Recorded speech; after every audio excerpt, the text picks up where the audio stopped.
Hello hi everyone, চলে এলাম আবারও একটা নতুন লং ভিডিও নিয়ে তোমাদের সামনে। আমি কাবেরী। আজকে তোমাদেরকে আমাদের গ্রামটা তোমাদেরকে দেখাবো। তো দেখো আমরা কে কে ঘুরতে যাচ্ছি আজকে। আমাদের বাড়ির এইদিকে ফ্যাক্টরি আছে, চায়ের ফ্যাক্টরি, তারপরে বড় বড় মন্দির আছে, তারপরে ওষুধ ফ্যাক্টরি আছে, মাছ ফ্যাক্টরি আছে। তো তোমাদেরকে দেখানোর জন্য আমি এই ভিডিওটা করতেছি, তো তোমরা পুরো ভিডিওটা দেখতে থাকো। তো দেখো আমার ছেলে, আমার বড় ভাইয়ের বউ, তারপরে আমার পিসির মেয়ে, পিসির মেয়ের মেয়ে, তারপরে আরেকটা দিদি ছিল। তো সবাই মিলে আমরা আজকে ঘুরতে বেরোয়েছিলাম। আমার ছেলের অন্নপ্রাশন হয়ে যাওয়ার পরেই আমরা সেদিন, তারপরের দিন আমরা ঘুরতে বেরোয়েছিলাম। তো দেখো এত শান্ত পরিবেশ, কি আর বলবো। তো সেদিনকে বৃষ্টি হয়েছিল রাত্রিবেলা, তো সকালবেলা এত সুন্দর ওয়েদারটা ছিল। তো আমরা বিকেলবেলায় বেরোয়ছিলাম। তো সামনে গরু আসতেছিল, গরুগুলাকে দেখে আমরা তো খুব ভয় পেয়ে গেছিলাম। তো দেখো গ্রামে থাকার একটাই কিন্তু লাভ, কি বলো তো বন্ধুরা, গ্রামে কিন্তু সব ধরনের শাক পাওয়া যায়, তাই না? যেটা কিন্তু শহরে পাওয়া যায় না, যদিও পাওয়া যায় সেটা কিন্তু কিনে খেতে হয়। তো গ্রামে কিন্তু সেটা না।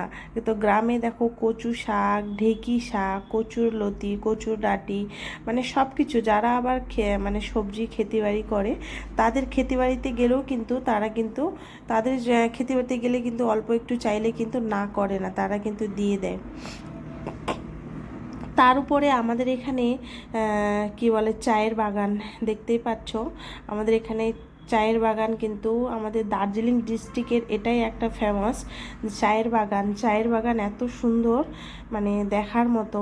অনেক মানুষ আসে এসে ভিডিও শ্যুট করার জন্য, তারপরে ফটো তোলে, ভীষণ সুন্দর লাগে, তাই না? সবুজে প্রকৃতিতে ভরা, আর এত ভালো লাগে কি আর বলবো। এই যে তোমাদেরকে দেখাচ্ছি, দেখো এই যে বাড়ির পাশেই কিন্তু আবার অনেক মানুষই সবজি ক্ষেতিবাড়ি করেছে। তো দেখো কি কি লাগিয়েছে এখানে। এই যে আমি, পিছনে দুইটা দিদি, আর আমার ভাইয়ের বউ, আমার ভাস্তা ছিল সাথে, আরও অনেক লোক ছিল কিন্তু নিয়ে যায়। এখানে আরেকটা বাগান ছিল, সামনে একটা বাগান, এইখানে আরেকটা বাগান। তো আমার হাসিটা দেখতে পাচ্ছ বন্ধুরা, সেই মিষ্টি হাসি, তাই না? মুচকি হাসি। তো না বন্ধুরা, তো কথার মাধ্যমে আমি একটা কথা বলতে চাই। তোমাদের যাদের এঙ্গেজমেন্ট বাড়ছে না, তোমরা কিন্তু অবশ্যই কমেন্ট করতে না পারো, তোমরা কিন্তু রিয়াকশন দিবে। দেখবা রিয়াকশন থেকেও কিন্তু অনেকটা এঙ্গেজমেন্ট বেড়ে যায়, প্লাস বন্ধু বাড়ে। সেটা আমি নিজে প্রমাণ পেয়েছি। তাই বলছি, যারা কমেন্ট করতে টাইম পাও না, অবশ্যই কিন্তু তোমরা রিয়াকশানটা অনন্ত দিয়ে, রিয়াকশান দিলেও কিন্তু তোমাদের অনেকটা এঙ্গেজমেন্ট বেড়ে যাবে। তাই তোমরা এঙ্গেজমেন্ট বাড়ানোর জন্য কিন্তু একটাই আমাদের কাছে, যে রিয়াকশান দিতে হবে। রিয়াকশান চাই, যেটাই দাও, লাভ রিয়েক্ট দাও, লাইক দাও। তো ওটাই বলছি, তোমরা কিন্তু দিতে ভুলবে না। এই যে সামনে দেখতে পাচ্ছ, সামনে কিন্তু এটা হচ্ছে ওষুধের ফ্যাক্টরি, সেটা হচ্ছে ওষুধ। তার পাশেই আছে তোমার মাছ ফ্যাক্টরি, তার পাশেই আছে তোমার চা পাতা ফ্যাক্টরি। অনেক ফ্যাক্টরি তৈরি হচ্ছে আমাদের এদিকে নতুন করে। এই জমিগুলো আগে প্রচুর ফাঁকা ছিল, সেখানে আমরা মাছ ধরতাম, গরু ছাগল যা যাওয়াত আছে সব কিন্তু লাগাতাম। এখন এমন হয়ে গেছে, বাইরের লোক এসে কিন্তু এদিককার জমি সব কিনে নিয়ে সব কিন্তু বিক্রি করে দিচ্ছে মানুষজন। বিক্রি করার পর কিন্তু এখন যে গরু বাঁধবো কোথায়, ছাগল বাঁধবো কোথায়, কোনো কিছুরই জায়গা নেই।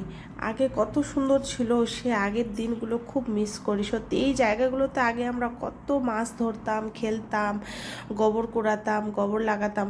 এখন সেই জায়গাগুলোতে পুরো একদম ফ্যাক্টরিতে ভরে যাচ্ছে দিনের পর দিন। আগের দিনগুলো কত ভালো ছিল, মানুষ কত সুখী ছিল, হ্যাপি ছিল। এখন দেখো দিনের পর দিন মানুষ সব কিছু হারিয়ে ফেলছে, সব কিছু হারিয়ে ফেলছে। মানুষ এখন আগের মতো সবজি করতে চায় না, সবজি চাষ করতে চায় না। এখন হয়ে গেছে স্ট্যান্ডার্ড যুগ। স্ট্যান্ডার্ড করার জন্য কিন্তু সব কিছু বেচে দিচ্ছে, বেচে দেওয়ার পর কিন্তু পরে কী অবস্থা হচ্ছে, জমি বিক্রি করে কদিন খাবে, তাই না বন্ধুরা? জমি বিক্রি করে দিচ্ছে, মানুষ কিছুই রাখতেছে না। আর সেই জমি বাইরের লোক এসে কিনে নিচ্ছে, তারাই রাজত্ব করছে। আর আমরা কি করছি, যে দেখো আমার ভাইও চলে আসলো, তাকেও নিয়ে নিলাম। তো ভিডিওটা কেমন লাগলো বন্ধুরা অবশ্যই কমেন্টে জানাবে।